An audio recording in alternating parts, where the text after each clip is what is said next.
Before we start today, let me ask you a question. Which country are you from? You may be from Asia, Europe, or even Africa. But I doubt that you are from North Korea where internet is a luxury. Well, what don't you know about this country? Are rumors about North Korea true? And that is what we have for today's takeaway.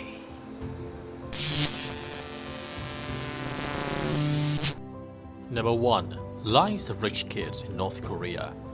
Donju, in English, masters of money, are the name of the elite class in North Korea. They only account for about 1% of the population in this country. It goes without saying, the children of Donju families are rich kids, and they are much more fortunate than their peers. But the way they enjoy their silver spoon also somewhat portrays the essence of this Asian country. The typical meal of Donju. Like other kids born to wealthy families, Donju kids in North Korea fancy high-end products, from food to fashion. Although there is no Starbucks in North Korea, youngsters here still make their way to the most expensive local brands, and there is little explanation on why pumpkin is considered a stylish drink here. An expensive drink in Pyongyang is about $4 per cup. That is to say, if you're a coffee type of person, you might as well spend a fortune per month on this drink. $9 per drink may not sound criminally costly in US, but this drink can be afforded by only 1% of North Koreans. Do remember that a manual worker in Pyongyang makes only $10 a month. That equals one fancy cup of coffee for these rich kids. A steak dish for rich kids in Pyongyang costs as much as $50 per person, which is also something that low-income class would never dare to think of. Hobbies of Donju. Facebook, Instagram, Twitter, or even YouTube are luxuries in North Korea, as the majority of people in this country don't even have internet access. However, for rich kids in Pyongyang, it is common to see them using their smartphones like any other big cities in the world. Each costs about $500, but most of them are likely to far exceed that price. Money and free time. What would you do given these two things? For Pyongyang rich kids, they hit the gym to show off their practice outfit. You know how it goes. Girls would wear tight pants and crop tops, and they are in love with Ali. Boys, on the other hand, are great fans of Adidas and Nike. There is a place in Pyongyang called Pyeonghaden, and this is where rich youngsters put on their fancy clothes and enjoy the top-notch facilities here. Each hour at a luxurious wedding costs at least $500. Furthermore, there are some luxury shops and stores in the capital city for people who can afford them. We already know that Donju kids enjoy their exclusive shopping experience in Pyeonghaden and prefer to buy foreign products or have meals in hotels that normally only foreigners go to.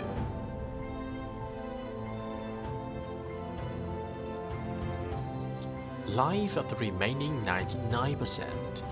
Okay, that pretty much illustrated the pleasant life of the richest 1%.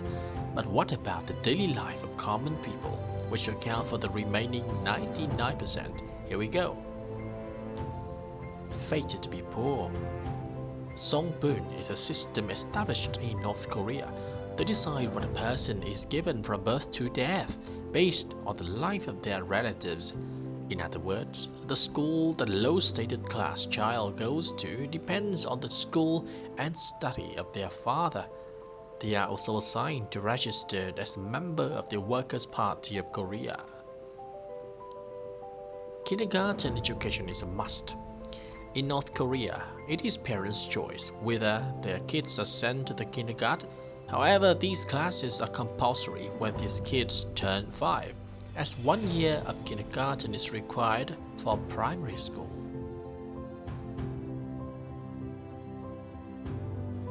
Orphanage. Some of the children who live in orphanages actually have parents. This happens because many young couples can't provide for their children. orphans who are adopted can be returned to the orphanage if their parents can no longer raise them. Learning Russian and biographies of country leaders. Russian language is mandatory at school in North Korea, and also students have to learn by heart the biographies of their political leaders.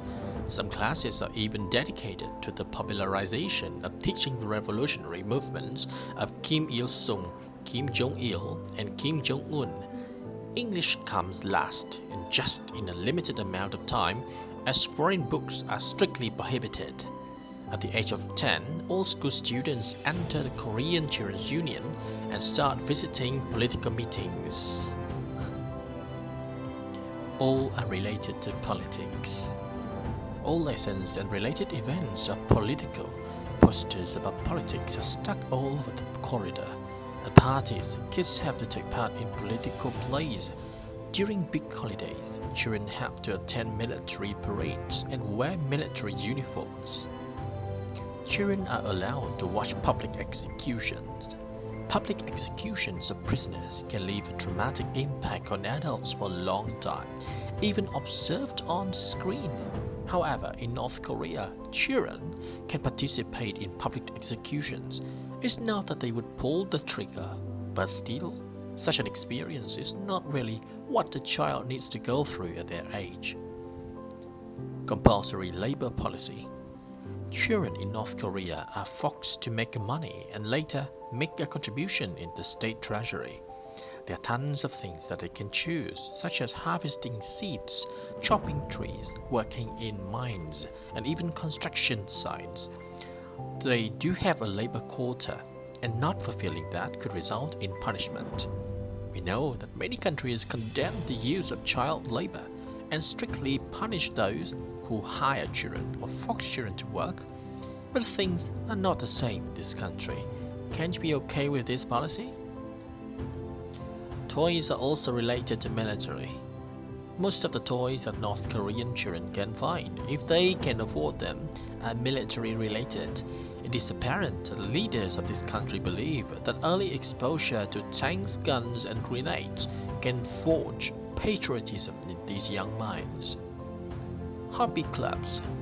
There clearly have been limitations in the life of North Korean children. However, there is always a silver lining. The authority also creates favorable conditions for young boys and girls to enjoy themselves in art and cultural activities. A lot of clubs on computing, music, and other forms of arts are open in Pyongyang for children to join. Sport is also an area of interest for these scholars. These are training centers for magnificent performances by children in North Korea. Entertainment is the right of some, not of others. There are many playgrounds for children, but not all parents can afford for their children to go there. Rich kids can choose from a plethora of movie theaters, zoos, or aquariums. Otherwise, kids can watch cartoons, but only the ones handpicked by the government.